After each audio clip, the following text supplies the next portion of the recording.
할렐루야. 점심 식사 맛있게 하셨습니까? 우리 옆에 있는 분들과 그렇게 인사했으면 좋겠습니다. 당신은 하나님의 복된 사람입니다. 우리 그렇게 인사하겠습니다.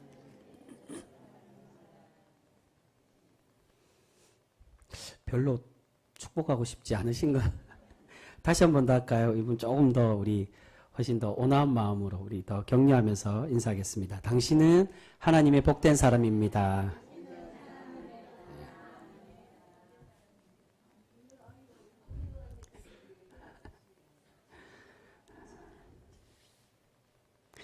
오늘은 2025년 마지막 주일을 하나님께 예배로 드리고 있습니다. 올해의 우리의 시간들이 얼마나 복된 시간이었는지는 잘 모르겠습니다. 아마 각자 나름대로 하나님께 감사하는 마음과 또 은혜의 시간들, 또한 때로는 불편한 그런 일들도 분명히 많이 있었을 것입니다. 그런데 우리가 지나간 것들은 이제 다 있고 내년 새해 2026년에 우리를 다시금 복되게 하여 주실 하나님의 그 은혜를 우리가 기대하고 소망하며 오직 하나님만을 바라보며 살아가 정말로 내년 한 해 또한 하나님의 복된 사람으로 그렇게 하나님의 은혜와 복을 누리며 살아가실 수 있는 우리 교회 병성교회 모든 성도 되실 수 있기를 주님의 이름으로 축복합니다. 여러분, 오늘 말씀에서 예수님은 자신에게 표적을 구하는 바리새인들과 사두개인들을 책망하고 계십니다. 여기서 말하는 표적은 예수님이 정말로 하나님의 아들이신 건지, 정말 사람들이 말하는 메시아가 맞는지 그 증거를 보여달라는 것입니다. 그래서 하늘의 표적을 구하고 있다는 것입니다. 그런데 이러한 이들의 요구에 예수님은 이렇게 대답을 하십니다. 2절과 3절 말씀입니다. 우리 2절에서 3절 같이 읽겠습니다. 시작. 예수께서 대답하여 이르시되 너희가 저녁에 하늘이 붉으며 날이 좋겠다 하고 아침에 하늘이 붉고 흐리며 오늘은 날이 굳겠다 하나니 너희가 날씨는 분별할 줄 알면서 시대의 표적은 분별할 수 없느냐. 아멘. 너희가 하늘의 표적을 구하는데 하늘의 날씨와 변화와 하늘의 징조는 구별할 줄 알면서 왜 시대의 징조는 분별하지 못하느냐라고 예수님은 책망하고 계십니다. 여기서 말하는 시대란 말은 헬라 원어로 카이로스라고 되어 있습니다. 여러분, 성경에서 카이로스는 하나님의 시간을 의미합니다.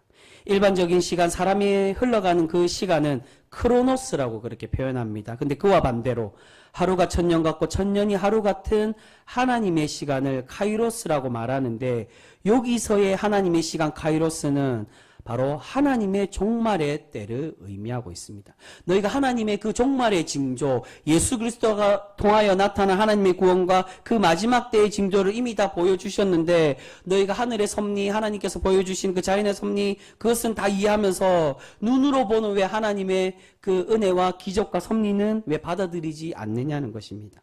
그러니까 이미 예수님은 하나님께서 내려주시는 종말의 시간, 구원과 기적으로 보여주셨는데 너희가 아직도 그것을 보고도 깨닫지 못한다라고 말씀하는 것입니다.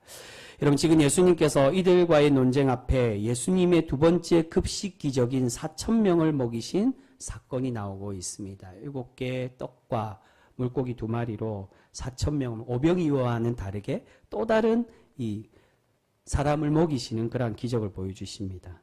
지금 이 기적과 이어서 예수님이 말씀하시는 것, 직전까지 너희가 내가 이렇게 놀랍게 사람들을 먹이는 기적을, 이 표적을 보여주고 너희가 보았는데도 왜 아직도 하나님의 구원자의 표적을 구하고 있느냐라고 말씀하고 있는 것입니다.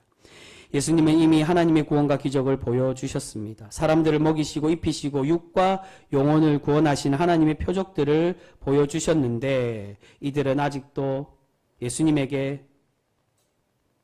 구원자인지 아닌지 증거를 보여달라는 것입니다. 이 예수님은 이제 내가 너희에게 정말로 보여줄 수 있는 참 표적은 이거밖에 없다라고 그렇게 말씀하고 있습니다. 우리 4절 말씀 같이 읽겠습니다. 4절입니다. 시작. 악하고 음란한 세대가 표적을 구하나 요나의 표적밖에는 보여줄 표적이 없느니라 하시고 그들을 떠나 가시니라. 아멘. 이 요나의 표적에 대한 말씀은 앞에 12장에서 이미 한 번 더 말씀해 주신 그런 표현입니다. 여러분 여기서 요나의 표적은 어떤 것을 의미할까요? 어떤 기적, 어떤 표적을 의미합니까? 수월의 뱃속에서 3일간 있다가 다시 살아나는 표적, 즉 예수님의 부활을 의미하고 있습니다. 내가 너희들에게 이제 진정으로 하나님의 구원자이심으로 보여줄 수 있는 그런 참 표적은 정말 그렇다고 해서 예수님이 부활하시기 전까지 아무런 기적을 보이지 않으시냐, 그것이 아닙니다. 그런데 너희들이 집중하고 진정으로 바라봐야 될, 내가 정말 하나님의 보내신 독생자 아들이고 또한 구세주이심을 너희가 깨달을 수 있는 참된 표적은 바로 부활의 표적임을 우리에게 말씀해 주고 있다는 것입니다. 예수님께서 진정으로 보여주고자 하는 참된 표적, 그 누구도 따라할 수 없는 참 구원자만이 할 수 있는 기적과 표적인 죽음에서 부활하시고 또한 우리에게 부활의 소망을 주시는 주님의 참된 구원의 표적을 우리에게 보여주시겠다는 겁니다. 이제 그것을 너희가 그것에 집중하고 기다리라는 겁니다. 여러분, 예수님의 다른 기적과 표적은 단순히 예수님이 어떤 분이신가를 알리고 보여주는 표적입니다. 전에 기적에 대해서 그렇게 말씀드렸습니다. 기적이 일어난다고 해서 따라갈 게 아니라고. 여러분, 기적이 일어난다고 해서 따라가면은, 이단이 기적 행하면 그곳에 따라가면 그 사람이 구세주이고 하나님입니까? 그렇지가 않다는 겁니다. 예수님의 기적은 이 모든 것을 주관하시는, 모든 만물을 주관하시고 다스릴 수 있는 분이 바로 예수님임을 우리에게 소개하고 보여주는 그러한 기적들이라는 겁니다. 그런데 예수님의 부활은 어떤 표적이냐? 조금 전에 말씀드린 것처럼 구원의 완성. 여러분, 예수님이 십자가에 돌아가심으로 구원이 완성된 것이 아닙니다. 진정한 구원의 완성은 예수님이 부활하심으로 우리에게 산 소망이 되셨다라고. 우리가 다시금 살아나고 거듭나는 것. 거듭난다는 게 바로 부활을 의미합니다. 우리 영적인 것과 육적인 모든 부활. 그 진정한 참 구원의 완성인 부활과 하나님의 거듭남의 완성의 그 모습을 예수님이 그 모습의 대표가 되시고 우리에게 보여주심으로 우리에게 참 부활의 소망으로 우리에게 다가오고 계신다는 것입니다. 여러분, 예수님은 바로 이 구원의 완성인 부활을 우리에게 주심으로 진정한 구원을 우리에게 선물해 주시고자 하고 있습니다. 그런데 여러분, 지금 예수님에게서 많은 표적을 보았음에도 여전히 예수님을 믿지 못하고 표적을 구하고 있는 이들과 같이 지금 이 시대에도 계속해서 표적을 구하고 기적을 구하는 그러한 신앙인들이 많이 있는 것을 보게 됩니다. 이 땅에서 필요한 것들, 가지고 싶고 채우고 싶어하는 것들을 채워달라고, 하나님의 기적을 보여주시면 내가 보여주시고 하나님의 복으로 그렇게 은혜를 더하여 달라고 요구하고 구하는 그러한 신앙인들이 많이 있다는 겁니다. 근데 그러다가 하나님께서 그런 요청과 우리들의 그 기도를 들어주시지 않으면 어떻게 반응합니까? 하나님, 어떻게 그러실 수 있냐고. 내가 하나님을 얼마나 믿었는데, 얼마나 하나님께 매달렸는데 왜 아무런 응답도 없으시고 나의 간구와 나의 필요를 채워주시지 않느냐라고 그렇게 원망을 하고 있습니다. 많은 신앙인들 중에도 여전히 이 바리새인들, 우리는 아닌 것 같지만 나는 신실한 하나님의 믿음의 백성이야라고 겉으로는 그렇게 얘기하지만 바리새인과 사두개인처럼 날마다 달라고 요구하고, 이 표적이 없으면은 하나님 정말 내가 믿을 수 있는 분 맞으시냐라고 원망하는 그러한 신앙인들이 많이 있는 것을 보게 됩니다. 그런데 여러분, 과연 하나님께서 우리에게 필요한 것들을 다 채워주시고 우리가 구하는 것들을 다 들어주시면 우리가 정말 행복을 누리고 하나님을 온전히 신뢰하는 그러한 신앙인, 그러한 사람이 될 수가 있을까요? 그렇지가 않다는 것입니다. 우리가 이스라엘 백성들의 모습만 봐도 충분히 그것을 알 수 있습니다. 하나님의 백성 이스라엘은 하나님의 구원을 경험하고 많은 은혜를 받았음에도 여전히 하나님을 원망하고 하나님을 배반하며 살아갔던 사람입니다. 더 많이 달라고, 더 채워달라고 요구하고 그것을 들어주시지 않으면 이전에 받았던 더 크고 하나님의 놀라우신 그 보물들, 구원의 보물들은 잊어버리고 난 이제 하나님 안 믿겠어, 가나안에 있는 바알과 아세라를 믿겠다라고 하나님을 떠나고 배반하는 사람들이 바로 이스라엘 백성들이었습니다. 여러분, 오늘 바리새인들과 사두개인들도 마찬가지입니다. 오늘 당장 이들의 요구대로 예수님께서 하늘의 표적, 하늘이 열리고 하나님의 음성을 들려주시는 그런 놀라운 표적과 증거를 보여주셨다면 정말 이들이 예수님을 믿었을까요? 그렇지가 않다는 겁니다. 정말 나중에 예수님께서 말씀하신 요나의 표적대로 죽으시고 3일 만에 부활하심으로 인해서도 이들은 그 부활로 예수님께서 참 구원을 주셨는데도 이들은 여전히 예수님을 거부하고 예수님을 믿지 않고 있었다는 것입니다. 여러분, 이 세상에는 여전히 많은 표적을 구하는 사람들이 있습니다. 증거를 보여달라고. 성경이 정말 진짜인지 가짜인지 그 증거를 보여주면 믿겠다라고 그렇게 말하는 사람들이 많이 있습니다. 그런데 여러분, 우리가 사랑이라는 마음을 표현할 수 없는 것처럼, 그 증거를 보여주지 못하는 것처럼 하나님께서 우리를 사랑하시고 우리를 구원하심은 세상의 사람들이 원하는 것처럼 그렇게 증거로 보여줄 수 있는 것이 아닙니다. 우리가 하나님의 구원을 받을 수 있는 건 믿음으로 받는 것이지, 뭔가 증거가 있어서 그 증거로 인해 내가 확신이 없는구나 그렇게 해서 믿게 되는 게 아니라는 겁니다. 그래서 전에 그렇게 말씀드린 적이 있습니다. 성경은 우리에게 무엇을 알게 하는 책이라고요? 사실을 말하는 책이 아니라 진실을 말하는 책이라고 말씀드렸습니다. 여러분, 사실과 진실의 차이가 무엇입니까? 사실과 진실은 참이라는 공통된 뜻을 가지고 있습니다. 참되다라는 겁니다. 근데 사실과 진실의 그런 공통점도 있지만 차이는, 사실은 객관적인 증거. 사전에 찾아보시면 그렇게 나옵니다. 객관적인 증거가 있는 것이 사실입니다. 근데 진실은 뭐냐? 증거는 없지만 그 진실이면에 보이지 않지만 참된 것, 정말 참인 것이 바로 진실이라는 겁니다. 세상 사람들은 성경이 참이라면 과학적 증거가 있어야 되고 사실이 있어야 진짜 하나님이 있는 것으로 믿고, 그래서 그 증거로 내가 하나님을 믿을 수 있다라고 그렇게 이야기합니다. 그런데 여러분, 증거가 있는 사실이라고 해서 그것이 항상 참이고 옳은 것일까요? 그렇지 않을 때도 분명히 많이 있습니다. 그 대표적인 게 법원에서 판단하는 바로 사실적 증거라고 얘기합니다. 여러분, 법적 증거를 사실주의, 사실적 증거로 판단한다고 이야기합니다. 증거가 있어야 이 법에 대한 판단이 옳은 것이고 사실이라고 그렇게 판단합니다. 그런데 여러분, 그 법이 판단하는, 증거로 인해 판단하는 그 판결이 항상 옳을까요? 그렇지 않고 거짓된 것도 있고 그 증거가 조작되거나 잘못된 것도 얼마든지 있을 수가 있다는 겁니다. 증거로서는 설명하지 못하는 일들이 많이 있습니다. 그런데 반대로 증거는 없지만 정말로 진짜인 것들이 있습니다. 그것이 바로 진실이라는 겁니다. 이 진실의 대표적인 것이 앞에서 말씀드린 것처럼 바로 사랑이라고 할 수 있습니다. 여러분, 사랑은 증거가 없습니다. 사랑의 양의 가치와 크기도 우리가 판가름할 수 없고 사랑의 증거를 댈 수는 없지만 하나님께서 우리를 사랑하신다는 것은 어떤 증거로도 표현할 수 없는 참된 진실이라고 그렇게 이야기합니다. 여러분, 현대 많은 과학자들과 창조과학회에서는 자꾸 성경을 과학적으로 증명하고 사실적으로 증거를 찾으려고 합니다. 그런데 그러다 보면 성경을 훼손하고 성경의 본질을 우리는 흐릴 수가 있습니다. 제가 성탄절 때 예수님의 역사적인 사실에 대해서 표현할 때 누가복음 2장에 아구스도 황제 때 예수님이 그렇게 이 인구조사에 참여를 했다 그렇게 말씀드렸습니다. 근데 사실 이게 성경적인 표현이지 역사적인 사실과 근거로 보면 이게 조금 차이가 있다고 그렇게 이야기를 합니다. 아구스도 황제 때 구레뇨 총독이 인구조사를 한 것은 예수님 시대보다 더 이전에 있었던 역사적 일이라고 그렇게 사료로 남겨져 있습니다. 특히나 우리가 잘 알고 있는 예수님이 탄생하셨을 때 헤롯 대왕이 얼마 되지 않아 죽었다라고 그렇게 성경에 기록되어 있습니다. 근데 헤롯이 과연 어느 시대 사람이냐?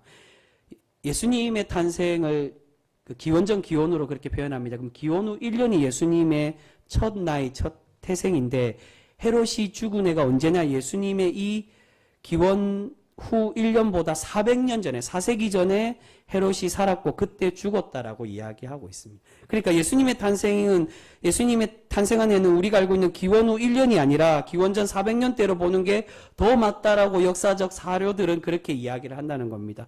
근데 여러분, 이렇게 사실적인 증거가 예수님을 자꾸 의심하게 하고 성경이 오류라는 것으로 말한다고 해서 성경이 가짜이고 믿을 수 없는 그러한 책이라고 할 수 있을까요?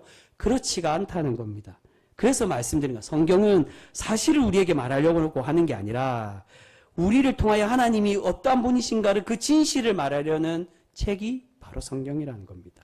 그렇다고 해서 성경이 사실이 없느냐, 객관적 증거가 없느냐, 그런 이야기는 아닙니다. 중요한 것은 성경을 통해 우리가 바라봐야 될 관점, 성경을 통해 우리에게 말씀하고자 하는 것은 하나님께서 우리에게 주시고자 하는 진실, 우리를 영원토록 사랑하시고 우리를 구원하시기 원하신다는 것, 그것이 바로 성경이 우리에게 증거하고 있는 하나님의 구원의 사실 진실이라고 그렇게 이야기하고 있습니다. 여러분, 많은 믿음의 선조들이 하나님을 고백하고 하나님을 만남으로 하나님께 받은 많은 기적들이 있습니다. 여러분, 그것은 말로 표현할 수 없고 증거로 될 수도 없고 그것을 과학적으로 그렇게 증명할 수도 없습니다. 하나님이시기에 모든 만물의 주관자 되시기에 우리에게 그러한 은혜와 하나님의 역사하심을 보여주는 거지, 그것으로 어떤 증거를 찾으려고 하고, 그래서 창조과학회에 대한 비판들이 굉장히 많습니다. 태초에 이게 정말로 6일 동안 6일 동안 창조한 걸 얘기하는 게 아닙니다. 여러분, 창세기의 4가지 사건은 원역사, 알 수 없는 역사. 그래서 실제의 시작은 아브라함 때부터이지, 그 4가지 사건을 통해서 우리에게 말씀하는 게 뭐냐? 하나님이 우리를 지금까지 어떻게 사랑하시고 계획하시고 구원하고 계시는지를 설명하려는 게 창세기 이야기지, 하나님이 정말 첫째 날에 어떻게 만드셔 그걸 이야기하는 게 아니라는 겁니다. 여러분, 그렇게 자꾸 우리가 신앙과 믿음을 무기 삼아 하나님께 기적과 표적을 요구하고 증거를 달라고 그렇게 이야기해서는 안 됩니다. 그것은 내가 이루고 받는다고 해서, 그것을 우리가 들었다고 해서 우리의 신앙이 더 좋아지거나 더 성숙되는 것이 결코 아닙니다. 그렇기에 우리가 기도와 요구는 그저 우리의 욕심만이 늘어나는 것이기에 우리는 이제 하나님께 표적을 구하고 하나님께 달라고 기도하기보다 주님이 우리를 이끌어 가시는 그 은혜에 순종하며 하나님이 지금까지 보여주신 가장 놀라운 표적, 우리를 구원해 가시고 하나님의 그 성령의 역사하심으로 거듭나게 하시며 우리를 새롭게 만들어 가시는 하나님의 그 은혜와 구원을 집중하며 주님만을 바라보는 성도가 되어져야 될 줄 믿습니다. 오늘 말씀 후반에 바로 예수님께서 그것을 말씀해 주고 있습니다. 예수님과의 이 바리새인들과 사두개인들과의 논쟁이 끝나고 예수님께서 제자들과 함께 강을 건너시고 이들에게, 이 제자들에게 당부하며 말씀하고 있습니다. 우리 그 말씀 6절 말씀 같이 한번 읽어보겠습니다. 오늘 6절 말씀입니다. 같이 읽습니다. 시작. 예수께서 이르시되 삼가 바리새인과 사두개인들의 누룩을 주의하라 하시니. 아멘. 사두개인들과 바리새인들이 자꾸 표적을 요구하고 예수님이 하는 그런 능력과 은혜들을 봤는데 믿지도 않을 거면서 자꾸 표적을 요구하니까 예수님이 말씀하시는 것입니다. 저들의 누룩을 조심하라고. 네, 여러분, 여기서 말하는 누룩이 무엇입니까? 예수님께서는 믿을 마음도 없으면서 계속 표적을 구하고 예수님을 시험하면서 스스로 시험에 빠지고 있는 저들의 잘못된 교훈을 조심하라고 그렇게 말씀하고 있는 것입니다. 그런데 예수님께서 누룩에 대한 이야기를 하자 제자들이 어떻게 이해를 하고 있습니까? 누룩은 빵에 들어가는 것이기에 무교병이나 아니면은 무교병이 아닌 유교병이든 어떤 빵이든 자신들이 준비되지 못함으로 예수님이 이 준비되지 못한 빵에 대해서 이야기하시는가라고 그렇게 착각을 하고 있습니다. 그러한 어리석음에 대한 이 제자들에게 예수님은 이어서 책망하시며 말씀합니다. 우리 그 말씀 9절에서 12절까지의 말씀입니다. 9절에서 마지막 12절까지 말씀. 우리 조금 길지만 천천히 같이 한 목소리를 읽겠습니다. 9절부터 같이 읽습니다. 시작. 너희가 아직도 깨닫지 못하느냐? 떡 5개로 5,000명을 먹이고 주은 것이 몇 바구니며 떡 7개로 4,000명을 먹이고 주은 것이 몇 광주리였는지를 기억하지 못하느냐? 어찌 내 말한 것이 떡에 관함이 아닌 줄을 깨닫지 못하느냐? 오직 바리새인과 사두개인들의 누룩을 주의하라 하시니 그제서야 제자들이 떡의 누룩이 아니요 바리새인과 사두개인들의 교훈을 삼가라고 말씀하신 줄을 깨달으니라. 아멘. 예수님께서는 이미 오늘 이 말씀처럼 4,000명과 5,000명을 먹이시면서 하나님의 놀라운 기적과 표적을 보여주셨습니다. 지금 빵이 있고 없고가 중요한 것이 아니라 지금 당장 빵이 없어도 생명의 떡이 되신 예수님께서 함께 계시기에 이제는 이러한 세상의 걱정이 다 필요가 없는 것인데 여전히 너희들은 세상의 문제, 먹고 마시는 문제에 대해서 걱정하고 있다라고 그렇게 책망하고 있는 것입니다. 너희들이 하나님의 구원의 기적, 하늘의 표적을 보면서 믿지 못한 바리새인들과 같이, 저 사두개인들과 같이 저들과 과연 무슨 차이가 있냐고, 저들처럼 다시금 신앙의 초보자로 돌아가는 그 모습과 같은 것이 아니냐라고 제자들을 책망하고 있는 것입니다. 이제는 이전에 이런 세상적인 것에 연연하지 말고 얽매이던 그런 미성숙한 신앙의 모습을 벗어나서 오직 모든 것의 주인 되시는 예수님만을 바라보기를 원하시며 말씀하고 계십니다. 이런 예수님의 교훈에 그제서야 제자들이 이것이 떡의 누룩이 아니라 이 사두개인들과 바리새인들의 잘못된 교훈임을 깨닫게 되고 있습니다. 여러분, 성경에서 누룩은 부정함을 의미하고 있습니다. 빵을 만들 때 쓰는 반죽을 크게 만들고 부풀리고 발효시키는 그 빵을 만들 때는 당연히 필요한 것이지만 신앙적인 의미에서는 발효라는 건 부패시키고 변질시키는 것이기에, 그래서 하나님은 하나님께 예배드리고 제사 드릴 때는 이 누룩이 없는 것, 무교병을, 유교병이 아닌 무교병으로 하나님께 드리라고 명령하고 계시는 것입니다. 지금 예수님은 다시 이전으로 돌아가게 하고 우리의 신앙을 변질시키는 바리새인들의 누룩, 우리를 유혹하고 넘어뜨리는 잘못된 교훈을 버리라고 말씀하고 계십니다. 여러분, 지금 이 세상에 이 바리새인들과 사두개인들과 같은 이들의 누룩과 같이 우리의 신앙을 쇠퇴시키고 유혹하는 그러한 세상의 잘못된 교훈들이 너무나도 많이 있는 것을 보게 됩니다. 그들이 예수님께 표적을 구함으로 그 표적의 의미를 제자들도 눈으로 같이 보고 경험했음에도 여전히 표적을 구했던 그들과 같이 깨닫지 못하는 그들 제자들이나 그 표적을 여전히 구하는 그들이든 똑같다는 것입니다. 여러분, 지금 이 시대도 그러한 잘못된 교훈으로 우리를 유혹하는 것들이 너무나도 많이 있는 것을 보게 됩니다. 여러분, 한 가지 당부드리는 것은 제발 신앙과 정치를 관련해서 생각하시면 안 됩니다. 여러분, 예수님께서 이 땅에 내려주신 구원이 이스라엘이 원했던 것처럼 로마로부터 정치적인 구원을 주셨을까요? 그렇지가 않다는 겁니다. 예수님은 우리에게 진정한 구원, 영과 육의 구원을 내려주신 것이지 이들에게 정말 원했던 것처럼 내가 너희들에게 로마로부터 해방시켜줄게, 너희들은 우고 로마는 자다, 그렇게 이야기한 적이 한 번도 없으시다는 겁니다. 근데 이 시대에 많은 목회자들과 많은 신앙인들이 교회 안에 정치를 들고 들어와서 이 정치가 꼭 하나님의 뜻이냐, 그렇게 교회를 망치고 잘못된 교훈으로 교회를 어렵게 하는 그러한 이들이 너무나도 많이 있는 것을 보게 됩니다. 여러분, 좌와 우가 어느 쪽을 따른다고 해서 그것의 성경이 어디에도 나와 있지 않습니다. 우리의 색깔은 그냥 우리가 정하시면 됩니다. 근데 그것이 신앙과 결부시켜서 이 색깔이 하나님의 뜻이라고 이야기하는 건 내 마음대로 하나님의 말씀과 하나님의 뜻을 바꾸고 조장하는 것과 똑같습니다. 여러분, 죄송한 말이지만 여러분, 미국이 하나님의 나라가 아닙니다. 미국도 하나님의 말씀의 기준에서 보면 잘못된 것들이 너무나도 많습니다. 제가 전에 새벽기도에도 말씀드렸지만 그 위대한 선교사 온도드 선교사도 그가 한국에 들어와서 선교활동을 할 때 신사참배를 동조하는 신문기고를 내어서 이것이 우상숭배가 아니라 일본이 하는 국가 제례라고, 국가에서 하는 행사라고 그렇게 이야기하며 신앙인들을 선동한 그러한 일들도 분명히 있었습니다. 선교사도 타락할 수 있고 선교사도 잘못될 수 있는데 미국에서 온 선교사로 해서 무조건 신봉해야 되고 그들이 하나님이냐, 그렇게 따라서는 결코 안 된다는 겁니다. 여러분, 목회자도 마찬가지입니다. 목회자도 얼마든지 타락할 수 있고 잘못될 수도 있습니다. 정치적인 색깔을 이야기하고, 여러분, 목회자들이 교회에서 정치적인 이야기를 왜 많이 하는 줄 아십니까?